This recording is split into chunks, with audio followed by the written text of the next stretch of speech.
Hi అండి అందరికీ, నేను మీ శాంతిని. ఈరోజైతే ఇంట్లో చాలా హెల్తీ అయిన డిన్నర్ రెసిపీ అయితే చేయబోతున్నానండి. ఇంకా మా మామయ్య అయితే పొద్దున్న లేచిన కాడి నుంచి హెల్తీగా తినాలి, ప్రోటీన్ కావాలి బాడీకి అని అడుగుతూ ఉంటే ఒక 2-3 రోజుల నుంచి రోజుకొక రకం గుగ్గులు అయితే ఉడకబెట్టి స్నాక్గా ఇచ్చేస్తూ ఉన్నాను.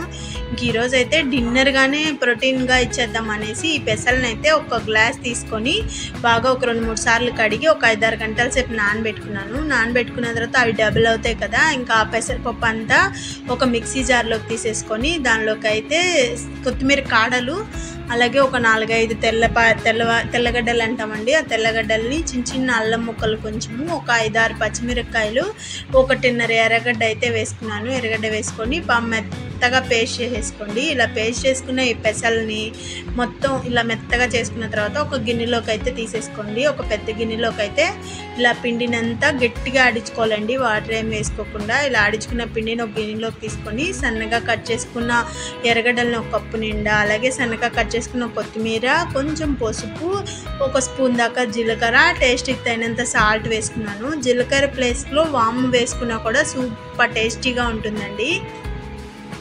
ఇలా ఇవన్నీ బాగా కలిసేటట్టు కలిపేసుకొని 1 కప్పు గోధుమ పిండి వేసుకొని ఫస్ట్ సరిపోతుందేమోనని ఆ వాటర్కి సరిపడా కలిపాను, సరిపోలేదు. మళ్ళీ ఇంకొకసారి ఇంకొక కప్పు గోధుమ పిండి వేసుకున్నానండి, ఆ కప్పు కూడా సరిపోలేదు. ఇంకొంచెం గోధుమ పిండి వేసుకొని మనకి చపాతీ పిండి ఎలా చేసుకుంటామో అలా ఇలా మెత్తగా చపాతీ పిండి మాదిరి పిసికేసుకొని ఒక 10 నిమిషాలు మూత పెట్టి పక్కన పెట్టేసుకోండి. 10 నిమిషాల తర్వాత మూత తీసుకొని మనం నార్మల్ చపాతీ ఎలా చేసుకుంటామో అలాగే చిన్న చిన్న ఉండలు తీసుకొని పొడిపిండి, గోధుమ పిండి పొడిపిండిగా వేసేసుకొని మనం చపాతీలు ఎలా రుద్దుకుంటామో అలా రుద్దేసుకోవడమే అండి. మా అమ్మ అయితే నువ్వు చాలా రౌండ్గా రుద్దుతావు చపాతీలు అని చెప్తుంది, కానీ ఈ చపాతీలు అంత రౌండ్గా రాలేదండి. ఎందుకంటే మనం దాంట్లో ఆనియన్స్ వేసాం కదా, ఆనియన్స్ వల్ల చిన్న చిన్న బొక్కలు పడుతున్నాయి, కానీ పర్లేదు. ఇలా అన్ని చపాతీలు అయితే రుద్దేసి పక్కన పెట్టుకుంటున్నాను. నేనైతే ఒక 2-3 చపాతీలు రుద్దేసుకొని ఫస్ట్ మీకు అయితే చూపిద్దాం అనుకుంటున్నాను.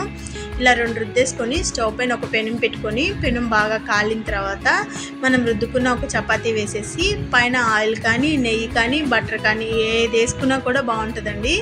ఇలా వేసేసుకొని అటువైపు ఇటువైపు కొంచెం కాలేంత వరకు మనం చపాతీ ఎలా చేసుకుంటామో సేమ్ అదే విధంగానే కాల్ చేసుకుంటే చాలా అంటే చాలా టేస్టీగా ఉంటుందండి. దీంట్లోకి మనకి ఎక్స్ట్రా కూరలు ఏమి అవసరం లేదు, ఉట్టి చపాతీ అయితే తినేసేయచ్చు.